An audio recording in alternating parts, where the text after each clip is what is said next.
Imagine the world's most infamous figures in crime, each building empires so vast and powerful that they seemed untouchable. From the cunning financial deceptions of Charles Ponzi to the brutal underworld reign of Pablo Escobar, from Al Capone's iron grip on Prohibition-era Chicago to Bernie Madoff's staggering Wall Street swindle. Dive into the stories of these masterminds whose names became synonymous with the ultimate blend of wealth, power, and infamy. No one can leave untouched by the chilling tales of these criminal legends, whose extraordinary lives remind us of the dark allure and dangerous reality of absolute power. Join us as we unveil the rise and fall of 7 of the most notorious criminals who ever lived. Charles Ponzi. Charles Ponzi was an Italian immigrant who became one of the most infamous financial fraudsters in American history, so much so that his name is now synonymous with one of the most deceptive types of investment fraud, the Ponzi scheme. Born in Lugo, Italy in 1882, Ponzi arrived in the United States in 1903 with just a few dollars in his pocket, dreaming of wealth and success. However, his ambition quickly turned into a life of deception, as he realized that the fastest way to riches was not through hard work, but by exploiting the greed and trust of others. Ponzi's scheme began in earnest in 1919 when he discovered an arbitrage opportunity involving international postal reply coupons. These coupons, which were meant to be exchanged for postage stamps in different countries, varied in value due to fluctuating exchange rates. Ponzi claimed that he could buy these coupons cheaply in one country and redeem them for a higher value in another, making an enormous profit. However, instead of actually engaging in this trade, Ponzi simply used money from new investors to pay returns to earlier investors, creating the illusion of a highly successful and profitable business. The promise of massive returns, 50% profit in just 45 days, was too enticing for many people to ignore. Thousands of investors, from working-class individuals to wealthy businessmen, handed over their money, believing Ponzi had discovered a surefire way to generate wealth. As more and more people invested, Ponzi's reputation grew, and he quickly became a millionaire, living in luxury with extravagant homes, expensive cars, and fine clothes. The newspapers celebrated his genius, and even banks sought to partner with him. However, the foundation of Ponzi's empire was built on deception. There were never enough postal reply coupons in circulation to sustain the kind of profits he promised, and in reality, his entire operation relied solely on a constant influx of new investors. As long as people continued to invest, Ponzi could keep up appearances by paying off earlier investors. But when doubts began to arise and investors started demanding their money back, the scheme unraveled. In the summer of 1920, investigative journalists and financial analysts began to scrutinize Ponzi's operation, and it became evident that his company, the Securities Exchange Company, was a fraud. The Boston Post published a series of articles exposing Ponzi's lack of legitimate investments, and soon public confidence in him collapsed. Investors rushed to withdraw their money, but Ponzi could not repay them all, leading to his arrest. Ponzi was charged with multiple counts of mail fraud and sentenced to 5 years in prison. However, his legal troubles did not end there. After serving his sentence, he was rearrested on state charges and sentenced to an additional 9 years. Eventually, he was deported to Italy in 1934. Penniless and disgraced, Ponzi spent his final years in poverty, dying in a charity hospital in Brazil in 1949. Despite his downfall, Ponzi left an enduring legacy. His scheme became the template for countless financial frauds that followed, and the term Ponzi scheme is now used to describe any fraudulent investment operation that pays returns to earlier investors using money from newer investors rather than legitimate profits. His story serves as a cautionary tale about the dangers of unchecked greed and the importance of skepticism when dealing with investment opportunities that seem too good to be true. Ponzi's rise and fall remain one of the most dramatic examples of financial deception in history, illustrating how the illusion of wealth can be built and destroyed in the blink of an eye. Al Capone. Al Capone, one of the most notorious gangsters in American history, rose from humble beginnings to become the undisputed king of organized crime during the Prohibition era. Born in Brooklyn, New York in 1899 to Italian immigrant parents, Capone grew up in a rough neighborhood where he quickly learned that power came from both intelligence and brute force. Though he had some schooling, he dropped out at age 14 after striking a teacher, choosing instead to pursue a life on the streets where he became involved with various small-time gangs. Capone's criminal career took a significant turn when he joined the 5 Points Gang, a well-organized group that controlled much of New York's underworld activities. It was during this time that he earned the nickname Scarface after a bar fight left him with 3 deep cuts on his face. The scars would become one of his defining physical features, though he famously hated being called by the nickname. Seeking bigger opportunities, Capone moved to Chicago in 1919 at the invitation of Johnny Torrio, a seasoned crime boss who saw potential in the young gangster. In Chicago, Capone quickly climbed the ranks, working under Torrio in the city's powerful bootlegging operation. When Prohibition went into effect in 1920, the illegal liquor business became the most lucrative criminal enterprise, and Capone helped expand the operation significantly. In 1925, after an assassination attempt left Torrio wounded and eager to retire, Capone took full control of the Chicago outfit, transforming it into a multi-million-dollar empire that ran speakeasies, brothels, gambling dens, and protection rackets. His influence spread throughout the city, with law enforcement and politicians either on his payroll or too afraid to act against him. Capone's wealth and power made him nearly untouchable. He flaunted his success, living in luxury with tailored suits, expensive jewelry, and a mansion in Miami Beach. Despite his criminal activities, he positioned himself as a kind of Robin Hood figure, donating money to charities and feeding the poor during the Great Depression. Many saw him as a hero who provided jobs and entertainment during a time of economic hardship, even as he ruled Chicago with an iron fist. However, Capone's empire was built on violence. His men carried out numerous assassinations to eliminate rivals, the most infamous being the Saint. Valentine's Day Massacre in 1929. On February 14th, 7 members of a rival gang, led by Bugs Moran, were lined up against a garage wall and brutally executed by men dressed as police officers. Though Capone was never directly linked to the crime, it solidified his reputation as a ruthless crime lord willing to do anything to maintain power. Despite his enormous wealth and influence, Capone's downfall came not from murder or bootlegging, but from tax evasion. The federal government, frustrated by his ability to escape justice, built a case against him for failing to pay taxes on his illicit income. In 1931, after a lengthy investigation, Capone was found guilty of tax evasion and sentenced to 11 years in prison.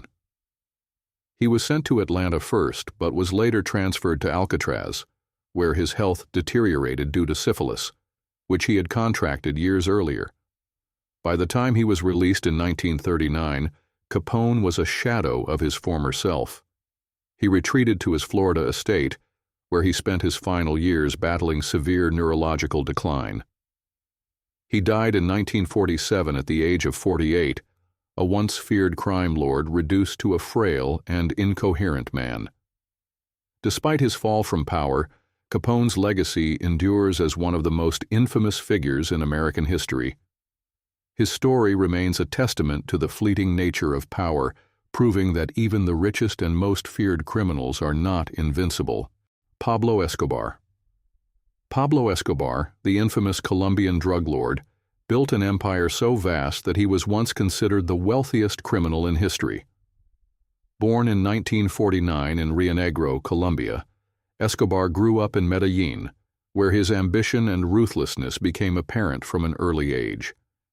He started as a petty criminal, engaging in car theft and selling contraband cigarettes, but he quickly realized that the real money was in drugs. By the late 1970s, he had established the Medellin cartel, which would grow into the most powerful drug trafficking organization in the world. At the height of his reign, Escobar controlled over 80% of the global cocaine trade, smuggling billions of dollars worth of the drug into the United States. His cartel's operations were incredibly sophisticated, utilizing private planes, submarines, and an extensive network of corrupt officials to transport and distribute cocaine. The profits were astronomical. Escobar was said to be making around $420 million per week.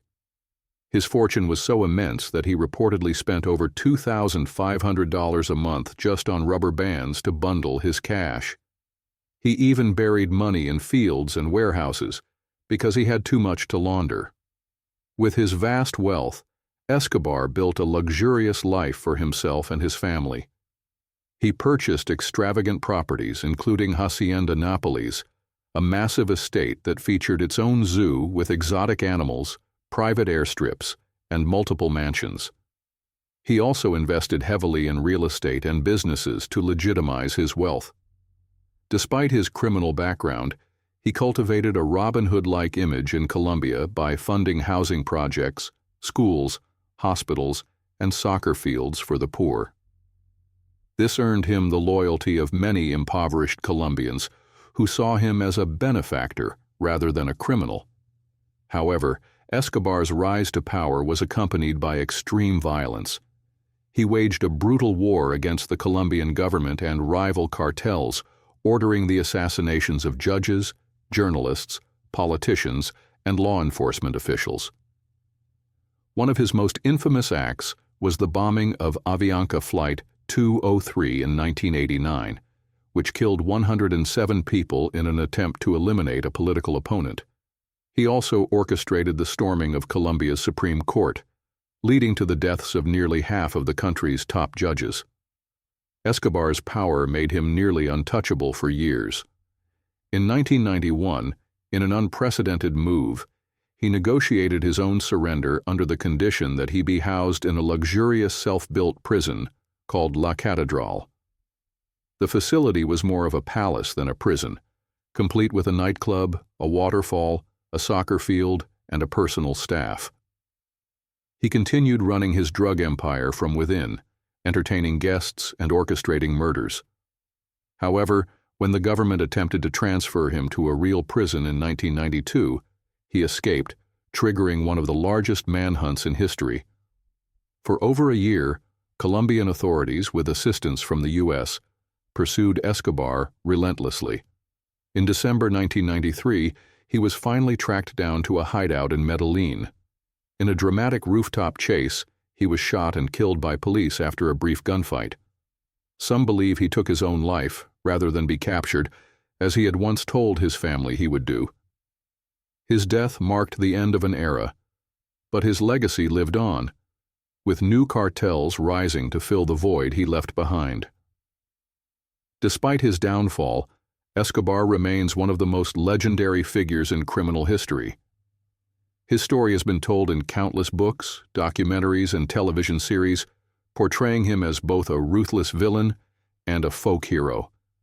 His life serves as a reminder of the devastating impact of the global drug trade, showing how one man's ambition for wealth and power can leave a trail of destruction that spans nations. Even in death, Escobar's name continues to evoke fear, fascination, and controversy. Frank Lucas. Frank Lucas, a legendary drug kingpin, rose from humble beginnings to become one of the most powerful heroin traffickers in the United States.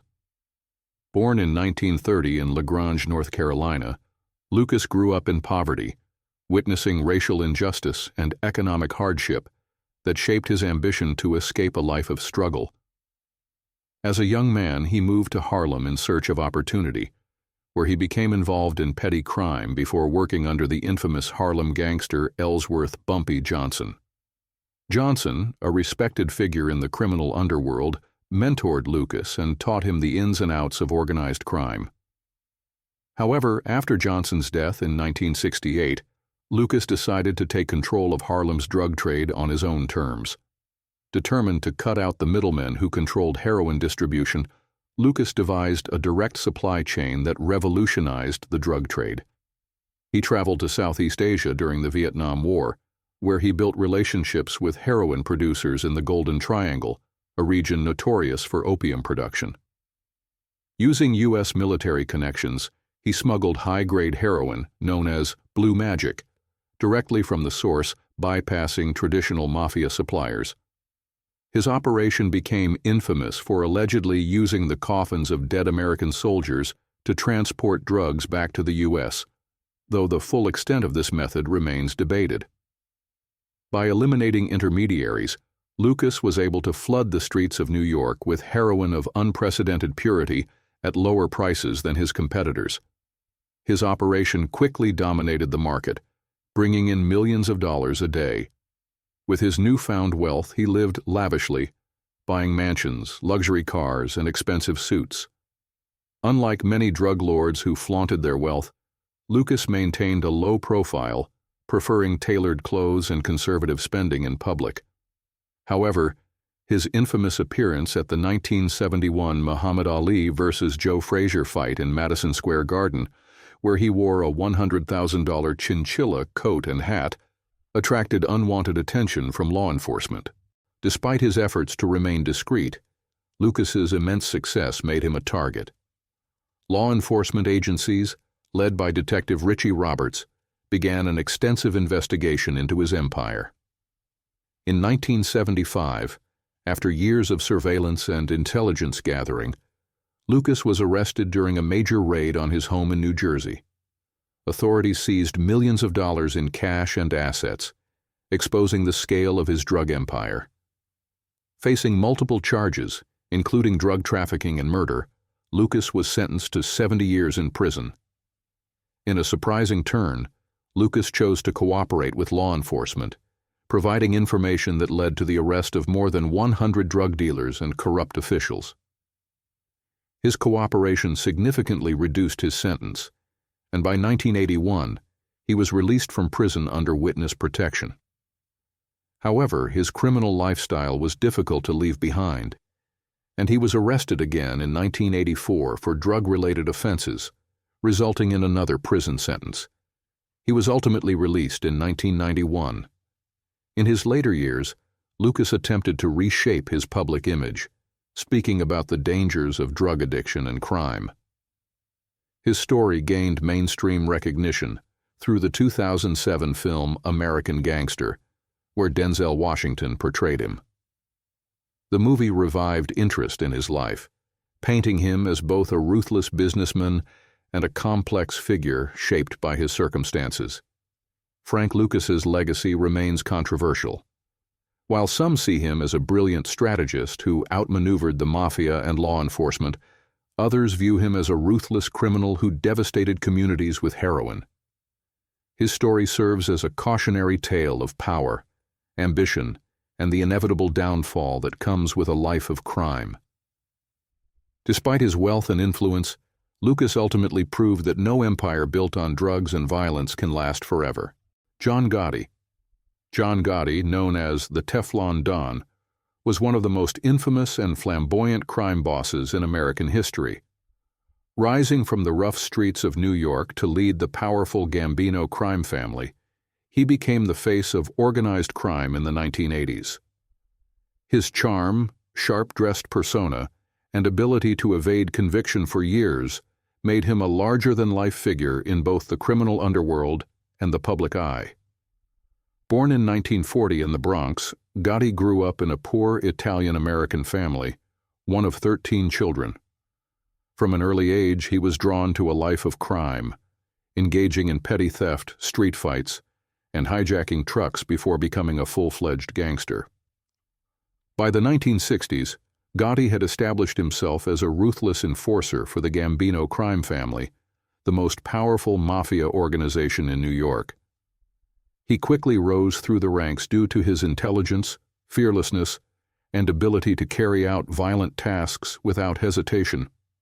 His first major break came in 1973 when he orchestrated the murder of James McBratney, a rival who had kidnapped and killed a Gambino associate. This earned Gotti the respect of high-ranking mobsters and solidified his reputation as a man who could get things done. After serving time for the murder, he returned to the streets, more determined than ever to climb the ranks. In the early 1980s, Gotti set his sights on becoming the boss of the Gambino family, which was then led by Paul Castellano. Castellano, a businessman-like leader, was unpopular among many traditional mobsters who felt he was too distant and corporate in his approach. Gotti saw an opportunity and, in December 1985, executed a bold and bloody coup. He orchestrated Castellano's assassination outside Sparks Steakhouse in Manhattan, a hit that was carried out in broad daylight. With Castellano dead, Gotti took control of the Gambino crime family, cementing his place as the most powerful mafia boss in America. Under Gotti's leadership, the Gambino family thrived, raking in billions through illegal gambling, loan sharking, drug trafficking, and extortion. He was known for his opulent lifestyle, wearing custom-made suits, throwing lavish parties, and frequenting high-end nightclubs. Unlike previous mob bosses who operated in the shadows, Gotti loved the spotlight. He openly taunted law enforcement, gave interviews, and basked in his status as the Dapper Don. His charisma and confidence made him a celebrity, and he became a folk hero to some who admired his defiance of the system. However, Gotti's arrogance also made him a prime target for the FBI. Despite multiple arrests, he managed to evade conviction, earning the nickname the Teflon Don, because charges never seemed to stick to him. He was acquitted in 3 major trials, thanks to witness intimidation, jury tampering, and the skill of his high-powered defense lawyer, Bruce Cutler. His courtroom victories only added to his legend, making him appear invincible. But his luck eventually ran out. The FBI, determined to bring him down, placed a mole within his organization. Gotti's underboss, Salvatore "Sammy the Bull" Gravano, secretly recorded conversations that exposed the inner workings of the Gambino family and Gotti's direct involvement in numerous crimes, including murder. Facing life in prison, Gravano flipped and became a government witness, testifying against Gotti in court. In 1992, Gotti was convicted of murder, racketeering, and other crimes, receiving a life sentence without the possibility of parole. He was sent to the high-security prison in Marion, Illinois, where his once glamorous life came to a grim end. Locked away in solitary confinement, the man who once ruled the streets of New York spent his final years in isolation. He died of throat cancer in 2002, marking the end of an era for the American mafia. John Gotti's legacy remains a paradox. To some, he was a ruthless criminal who destroyed lives through violence and corruption. To others, he was a symbol of defiance, a man who lived by his own rules in a world where few dared to challenge authority. His story is a testament to the seductive power of wealth and crime, but also a warning that no one, no matter how rich or feared, is truly untouchable. Bernie Madoff. Bernie Madoff was a financial mastermind who built one of the largest and most devastating Ponzi schemes in history, stealing billions of dollars from investors while maintaining the illusion of success and wealth. Born in 1938 in Queens, New York, Madoff came from a middle-class Jewish family and had an early interest in finance. After graduating from college, he founded Bernard L. Madoff Investment Securities in 1960 with a few $1,000s he had saved from summer jobs. What started as a small, legitimate business grew into one of the most well-known names on Wall Street. Madoff was a pioneer in the financial world, credited with helping develop electronic trading and acting as a chairman of the NASDAQ stock exchange. His firm became highly respected, attracting wealthy individuals, charities, hedge funds, and banks that wanted to invest in what seemed like a consistently profitable enterprise. Madoff's reputation was that of a brilliant financier who could provide steady and reliable returns, even during times of market volatility. His air of exclusivity made people desperate to invest with him, as he often turned down clients to create the illusion that his services were in high demand. However, behind the scenes, Madoff was running a massive Ponzi scheme, using money from new investors to pay returns to existing clients rather than generating actual profits through legitimate investments. For decades, he managed to keep the scheme afloat by recruiting more and more investors, relying on trust, secrecy, and the belief that his firm was infallible. The financial statements he provided to clients were completely fabricated, showing impressive gains while, in reality, no trades were actually taking place. Madoff's fraud remained undetected for years, despite warnings from financial analysts and whistleblowers who raised concerns about his suspiciously consistent returns. One of the most notable critics was Harry Markopoulos, a financial investigator who repeatedly reported to the SEC that Madoff's operation was mathematically impossible. However, due to Madoff's status and influence, regulators failed to take decisive action. His name carried so much weight on Wall Street that few dared to question his integrity. The scheme began to unravel in 2008 when the global financial crisis led many investors to request withdrawals. Unable to generate the billions needed to cover redemptions, Madoff confessed to his sons that his entire business was a fraud. They immediately reported him to authorities, and on December 11, 2008, he was arrested. The scale of the crime was staggering. Madoff had defrauded over 37,000 victims across 136 countries, with estimated losses exceeding $65 billion, making it the largest Ponzi scheme in history. In 2009, Madoff pleaded guilty to multiple counts of fraud, money laundering, and perjury. He was sentenced to 150 years in prison, ensuring that he would die behind bars. The fallout from his crimes was catastrophic, with many victims losing their life savings, charities collapsing, and suicides linked to the financial ruin he caused. His family also suffered, with his son Mark Madoff taking his own life in 2010, unable to cope with the shame and guilt of his father's actions. Even in prison, Madoff remained a symbol of greed and deception, showing little remorse for the lives he destroyed. He died in April 2021 at the age of 82, leaving behind a legacy of financial ruin and shattered trust. His name became synonymous with fraud, and his story serves as a cautionary tale about the dangers of blind faith in financial institutions and the unchecked power of wealth. Despite his immense riches and influence, Madoff proved that no one, no matter how well connected or seemingly invincible, is above justice. Dawood Ibrahim. Dawood Ibrahim is one of the most notorious crime lords in modern history, rising from the streets of Mumbai to become the head of an international criminal empire. He built a vast network of illegal activities that spanned continents, making him one of the most powerful and untouchable criminals of his time. Born in 1955 in Dongri, Mumbai, Dawood grew up in a lower-middle-class Muslim family. His father was a police constable, but instead of following a lawful path, Dawood was drawn to the underworld from an early age. In the 1970s, Mumbai was dominated by various crime syndicates, but Dawood saw an opportunity to create his own empire. Starting as a small-time smuggler and extortionist, he quickly made a name for himself through his intelligence, brutality, and ability to form strategic alliances. His gang, the D Company, became the most feared criminal organization in India, dealing in drug trafficking, extortion, contract killings, and smuggling gold and arms.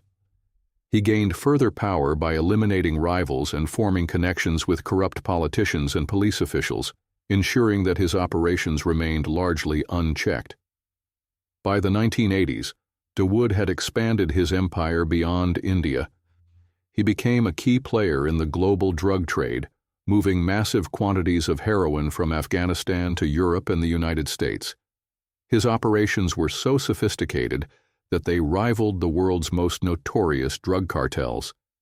He invested in real estate, movie financing, and offshore businesses, using his legitimate assets to launder billions of dollars in illicit earnings.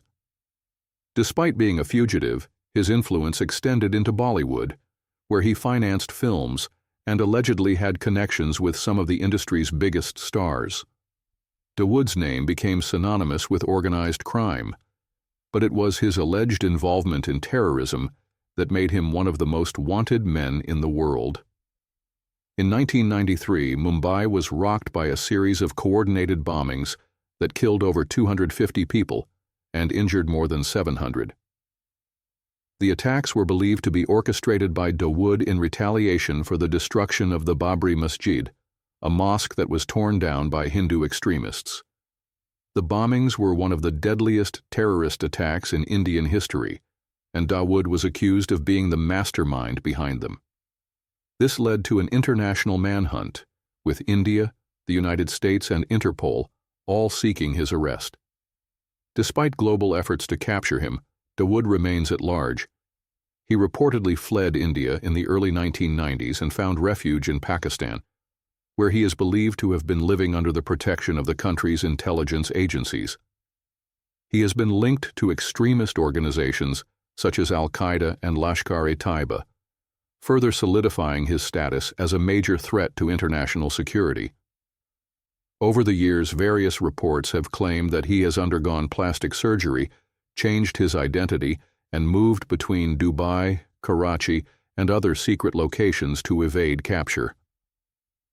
The Indian government has made multiple attempts to bring Dawood to justice, including diplomatic efforts, intelligence operations, and even discussions of targeted assassinations. However, he remains elusive, protected by a complex web of political connections and underground networks. His assets have been frozen, and his businesses have been dismantled in many countries, but his criminal empire continues to operate through proxies. Dawood Ibrahim's story is one of ambition, power, and the ability to outmaneuver law enforcement at the highest levels. He built an empire so vast and well-connected that even the combined forces of multiple governments have been unable to capture him.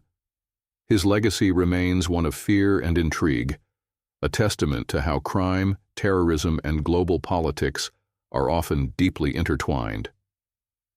Despite his wealth and influence, Dawood lives in the shadows, constantly on the run, proving that even the richest and most powerful criminals can never truly escape the consequences of their actions.